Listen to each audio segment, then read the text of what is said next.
Assalamualaikum warahmatullahi wabarakatuh. Waalaikumsalam warahmatullahi wabarakatuh. Jumpa lagi dengan saya dalam channel Pesan Bunyai tentang pentingnya belajar ma'rifat. Kali ini saya tetap berkolaborasi dengan Mbah Munajat Karimullah, dan yang akan kami bahas pada pertemuan kali ini adalah tentang bagaimana cara sholat kita menjadi sholat yang khusyuk. Karena di sini disampaikan di dalam Al-Quran, surat Al-Mu'minun ayat 1-2 yang berbunyi Bismillahirrahmanirrahim. Qad aflahal mu'minun alladzina hum fi sholatihim khashi'un. Artinya, sungguh beruntunglah orang-orang yang beriman, yaitu orang-orang yang khusyuk dalam sholatnya. Nah, di sini menunjukkan bahwa salah satu sifat utama orang yang beriman, orang yang dikatakan beriman adalah orang yang khusyuk di dalam sholatnya, yang berarti menghadirkan hatinya gitu ya, fokus. Nah, kita belajar sholat khusyuk yang menghadirkan hatinya, yang fokus. Nah, itu kalau kita praktekkan itu seringkali dan kebanyakan kita khusyuk itu, sholat itu hanya melaksanakan ritual-ritual dalam waktu tertentu. Misalnya pada saat kita beraktivitas, kemudian sudah masuk waktunya sholat zuhur, kita buru-buru sholat zuhur untuk menyelesaikan ritual kita tentang sholat. Nah, sementara kita rata-rata itu hanya melaksanakan ritual sholat sesuai dengan waktu sholatnya gitu. Kita lupa tentang perintah sholat khusyuk itu tadi. Sholat khusyuk adalah sholat yang ketika orang bisa sholat khusyuk itulah orang-orang yang beruntung.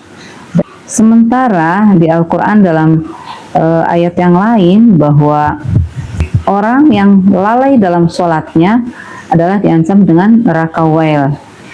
Nah, ini mohon penjelasannya nih Mbah Munajat. Seperti apa sih sholat yang khusyuk? Dan sholat orang yang bisa khusyuk itu orang yang seperti apa sehingga bisa khusyuk dalam sholatnya? Karena rata-rata kita sholat itu hanya menjalankan ritual saja dan terburu-buru ya. Gitu tuh. Itu yang saya rasakan demikian Mbah Munajat. Monggo bisa dijelaskan secara tasawuf barangkali Mbah Munajat. Monggo. Terima kasih Bu Nyai.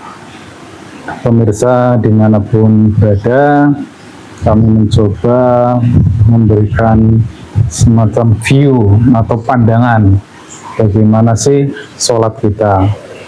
Dan bahasan kali ini menjadi amat menarik karena sholat menjadi parameter utama, bahkan menjadi hal yang paling pokok diyakini oleh seluruh umat muslim di dunia ini. Apa-apa yang penting sholatnya dulu gitu kan ya. Sampai kadang-kadang menjadi mengabaikan dalam kutip ya perspektif lainnya. Jadi judulnya menarik sekali itu nih yang disampaikan Bu Nyai, sholat khusyuk. Kalau sholatnya itu terkait dengan lahiriah, terkait dengan hukum-hukum syariat, yaitu suatu ibadah yang dimulai dari takbiratul ihram dan diakhiri dengan salam. Itu adalah sholatnya, dan itu dikerjakan oleh jasad kita. Tetapi khusyuk adalah urusan rohani. Itu jadi dua perspektif ini Bu Nyai. Makanya mau cari rujukan kemanapun, dalil dimanapun, bagaimana cara khusyuk, ya tidak ada. Karena rohani itu sifatnya qadim, sehingga khusyuk pun sifatnya qadim, pasti tidak bisa diukur karena qadim itu tidak terdefinisi dan tidak terdeskripsi. Nah, ini makanya kita perlu coba mengelaborasi itu. Jadi kalau sholat dalam perspektif syariat itu kan terkait apa yang dibacakan dan bagaimana hukum gerakan-gerakannya. Saya kira itu semua orang sudah tahu semuanya ya, karena ini pelajaran paling dasar itu ya. Kalau dalam perspektif syariat saya kira kita nggak perlu membahas, sudah sangat amat luar biasa banyaknya. Jadi kita coba ke hakikatnya, ke khusyuknya gitu. Karena tadi ada ancaman ya dunia ya, fawailul lil musallin, maka celakalah orang yang sholat, itu orang yang lalai gitu. Nah, Jangan-jangan salah satu kelalaian adalah tidak khusyuk. Karena manusia itu sesungguhnya ada dalam dua dimensi kehidupan, yaitu alam jasmani dan rohani. Jadi yang harus ibadah pun tidak hanya jasmaninya saja, tetapi ruhaniahnya. Dan yang lebih menarik tadi yang disampaikan oleh Bu Nyai tentang Al-Mu'minun ayat 1 dan 2 yang tadi sudah dibacakan. Sungguh beruntunglah orang-orang yang beriman, orang-orang yang khusyuk dalam sholatnya. Ini luar biasa Bu Nyai. Itu dua-duanya dimensi ruhani. Pertama orang beriman, yang kedua khusyuk sholatnya. Ini dapat dipastikan untuk khusyuk berarti harus menjadi orang yang beriman. Untuk beriman berarti harus ruhaniahnya teraktivasi. Nah itu jadi saling terkait itu. Kemudian tadi disampaikan juga oleh Bu Nyai bahwa khusyuk itu hatinya gitu ya Bu Nyai ya. Kita coba elaborasi ini. Yang jelas ketika kita bersolat itu fisiknya mulai dari takbiratul ihram sampai salam semuanya kan itu jasad semua itu ya. Jadi kita lewati itu ya, karena bukan di situ letak khusyuk. Kemudian bacaannya, kata-katanya, doa-doa yang kita sampaikan, itu juga kan sifatnya jasad juga kan. Suara itu sesuatu yang bisa ditangkap oleh panca indera kita, sehingga itu pasti juga itu perbuatan jasad, dan itu pasti tidak masuk ke perspektif rohani. Mungkin sebagai gambaran begini Bu Nyai, jangankan beda dimensi, satu dimensi aja sama-sama di dunia, ketika ruangnya berbeda, jaraknya jauh, itu kita tidak bisa berkomunikasi langsung. Katakanlah, nah yang menarik ini Bu Nyai, dalam teknologi komunikasi maupun dalam radio itu ada hal yang menarik ternyata dengan tata cara sholat itu. Ketika kita ngobrol lewat telepon, jaraknya yang sangat jauh, katakanlah di atas berapa kilo sampai jutaan kilometer, itu kita bisa bersambung. Tetapi yang terjadi adalah kita bicara, kemudian kata-kata kita oleh alat ditransfer menjadi bentuk gelombang itu punya. Gelombang itu misalnya kita telepon ke London gitu ya. Jadi katakanlah saya halo gitu, kata halo itu ditransfer menjadi sebuah gelombang. Gelombang merambat ke receiver yang ada di London sana. Kemudian di receiver itu dirubah menjadi suara lagi di HP kita itu. Maka orang yang mendengar di sana pun menjadi halo, terdengar sama itu. Tetapi yang merambat adalah gelombangnya. Nah ini perlu dicatat ini, karena ini key point, poin utama bagaimana kita bisa mencapai sholat khusyuk. Terus kemudian kalau kita elaborasi diri kita, apakah benar yang bikin khusyuk itu hati kita? Ternyata bukan, Bu Nyai. Karena hati itu ya muqallibul qulub, dia akan sangat mudah berubah, emosionalnya berubah itu. Jadi dipastikan bukan hati, karena hati itu entitas duniawi. Hanya di sini kuncinya Bu Nyai. Hati itu paling dekat persinggungannya dengan rohani. Jadi ketika kita akan masuk ke dalam kesadaran rohani, maka harus melalui hati. Dan itu bukan melalui kata-kata, tetapi melalui getaran, melalui frekuensi. Dan itulah pintu masuknya menuju kepada kekhusyuan. Itu punya. Saya kira sebagai pengantar ini dulu ya punya ya. Jadi sholat itu ada dua perspektif. Kalau yang zahiriyah berarti urusan syariat, kalau yang ruhani batinnya yaitu urusan rohani gitu. Khusyuk dan iman tadi adalah urusan rohani.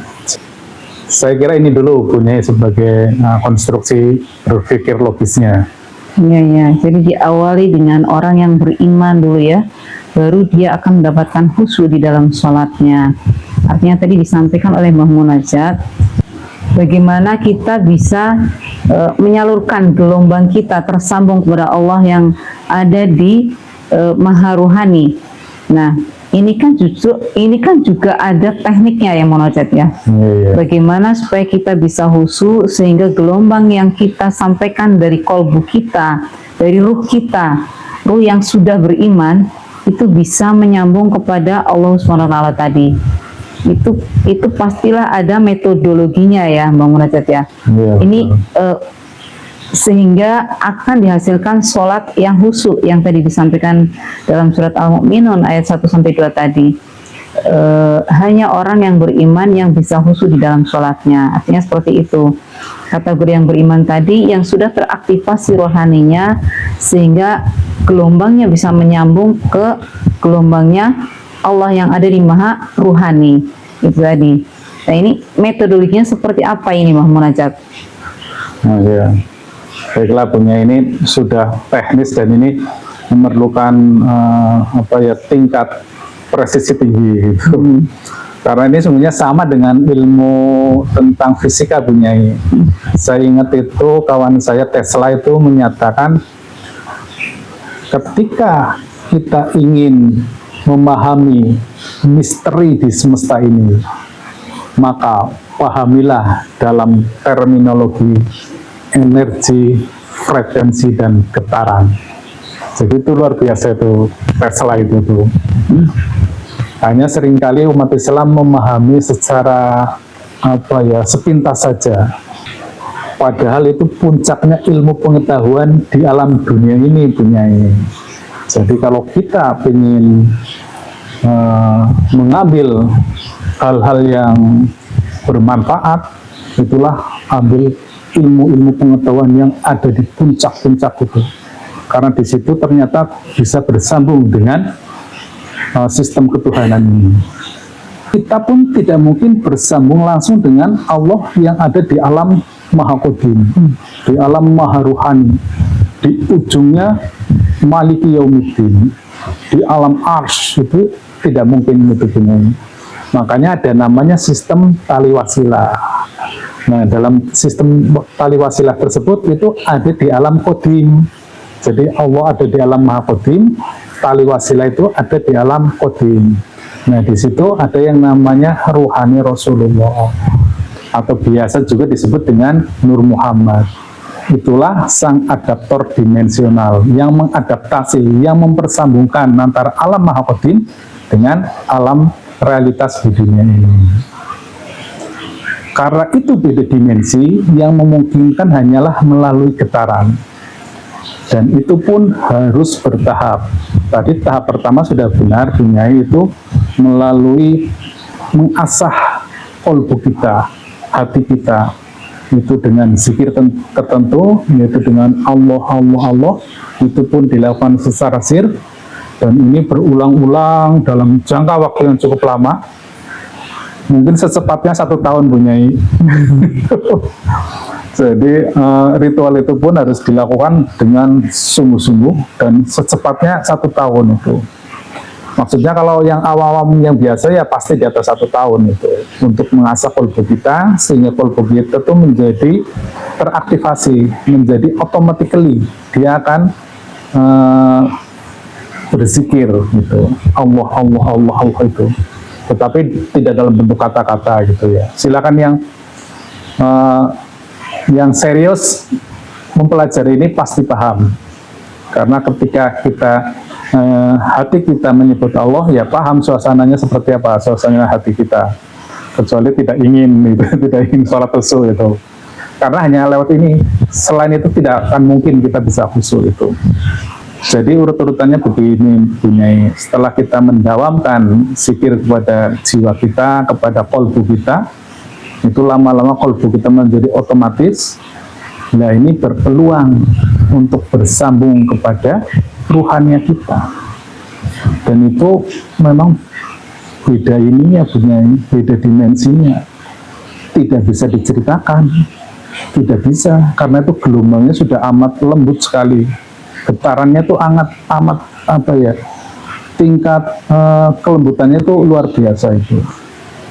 Dan lewat gelombang itulah kita bisa bersambung ke dalam tali wasilah.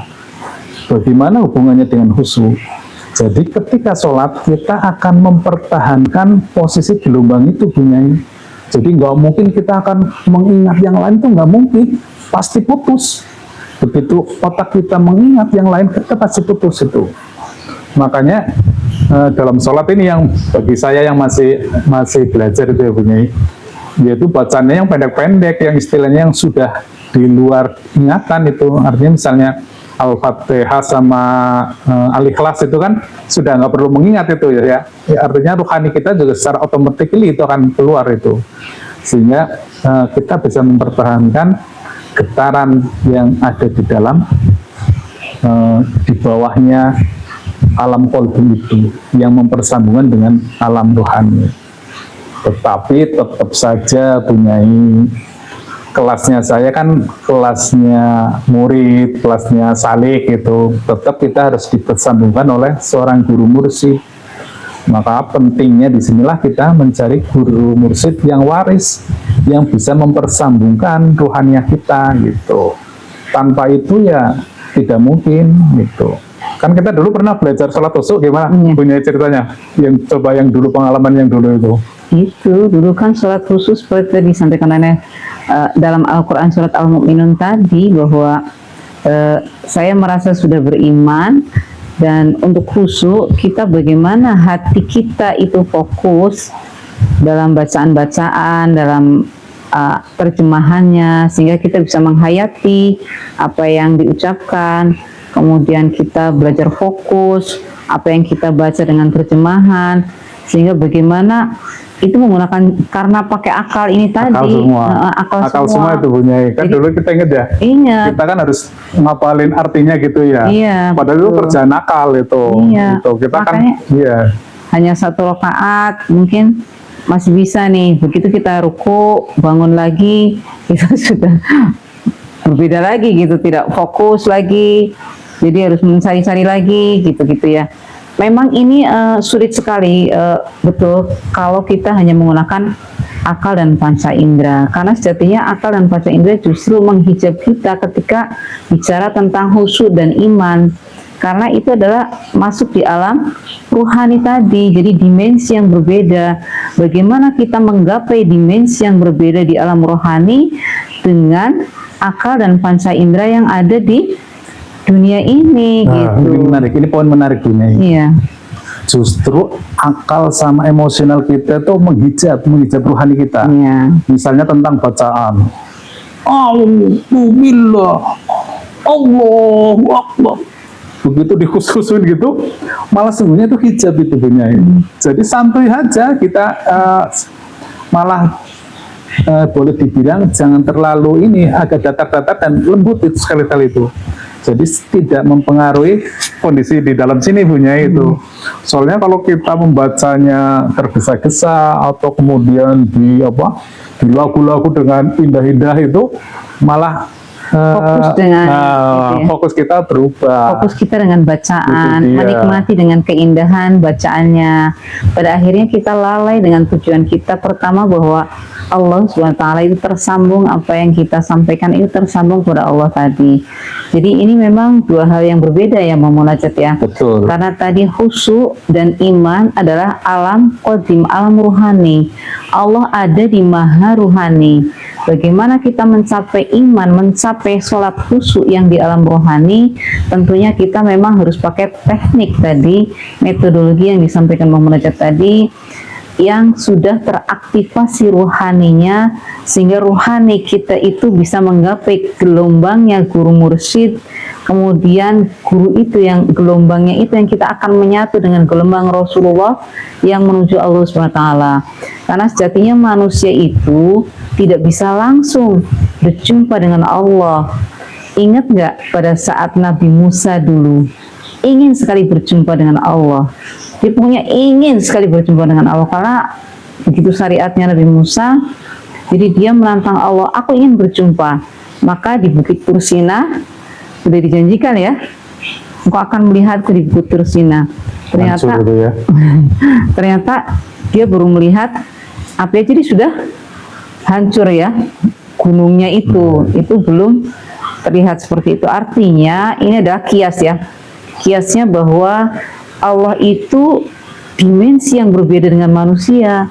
Seperti Nabi Adam dulu, Nabi Adam ketika ada di alam surga, itu adalah alam rohani, alam akhirat. Di surga Nabi Adam, begitu akan diturunkan ke dunia, maka dia diberikan pengetahuan sama Allah melalui virtual yang akan dipakai di dunia, yaitu panca indera dan akalnya. Maka diberi pengetahuan melalui akalnya kepada Nabi Adam untuk bagaimana dia bisa hidup di dunia. Ini kebalikannya kita. Kita di alam dunia, bagaimana kita masuk ke alam akhirat, ke alam rohani, maka virtual kita pun cara bacanya berbeda. Kita menggunakan rohani dan harus menggunakan pembimbing. Karena kalau tidak pakai pembimbing, maka yang ada adalah kita masuk dalam yang turun dimensi, bisa ke alam dimensi jin, ya kan, di bawah-bawah sana. Takutnya salah paham ini yang pemirsa itu. Iya. Jadi yang dimaksud bersambung oleh Bunya itu jangan seolah-olah tali temali itu seperti apa ya, seperti kita ada ikatan satu, ikatan dua, itu enggak seperti itu gitu. Ini sudah gelombang dan frekuensi. Kalau channel lah, kalau ibarat ini channel, kalau ibarat HP itulah nomor HP. Kalau ibarat gelombang radio itu adalah tuningnya itu ya, tuningnya itu di frekuensi berapa. Jadi kita akan paham, oh ini frekuensi ketuhanan di sini nih gitu.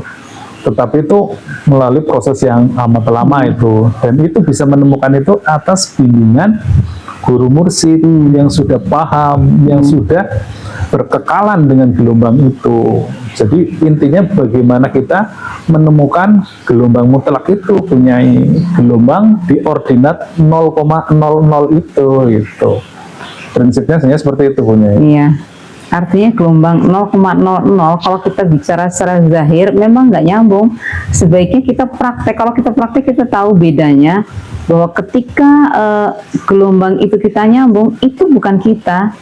Karena kita nol, kita bukan siapa-siapa, kita hanya menyaksikan gelombang itu betapa dia harmonisnya gitu ya dengan Tuhannya. Karena sejatinya kita adalah percikan ruh dari Allah SWT sendiri, dari Sang Maha Rohani. Begitu kita gelombangnya berjumpa dengan Sang Maha Rohani, maka mesra sekali. Jadi sholat kita betul-betul khusyuk di sana gitu. Itulah bukan berarti kita menggurui sama sekali, enggak. Kita hanya ingin menyampaikan apa yang kita pelajari dan apa yang kita alami, bukan dipelajari, apa yang kita alami dalam praktek sholat khusyuk ini. Karena kita sudah dibimbing dan sejatinya kita juga memang dua dimensi, alam dunia dan alam akhirat, ya kan, jasmani dan rohani itu ada di diri kita, dan dua-duanya pun harus berjalan secara seimbang sehingga menjadi kafah ya, jadi utuh dalam beribadah kepada Allah secara menyeluruh lahir dan batinnya. Saya kira itu barangkali yang munajat yang bisa disampaikan pada pertemuan kali ini. Mungkin saya sedikit nambahin sebelum closing itu Bunyai, bahwa saya dengan Bunyai dulu sama-sama belajar sholat khusyuk itu ya. Karena kita sholat sendiri ternyata pura-pura khusyuk gitu ya. Ya kadang-kadang sekali dua kali sampai menangis-menangis itu pun hanya di momen-momen tertentu gitu. Terus kemudian karena sholat ini yang paling utama katanya dihisab paling pertama gitu ya punya ya. Kalau cerita-cerita ustadz-ustadz kita dahulu gitu. Jadi kita benar-benar serius gitu. Sementara dosanya nambah terus, nah, sholat kita belum tentu diterima gitu kan. Apalagi justru malah diancam dengan neraka wel itu. Makanya kita belajar lah. Saya kira tahu lah di Indonesia ini siapa yang ngajarin sholat khusyuk ya, kita dulu sholat belajar ke situ gitu.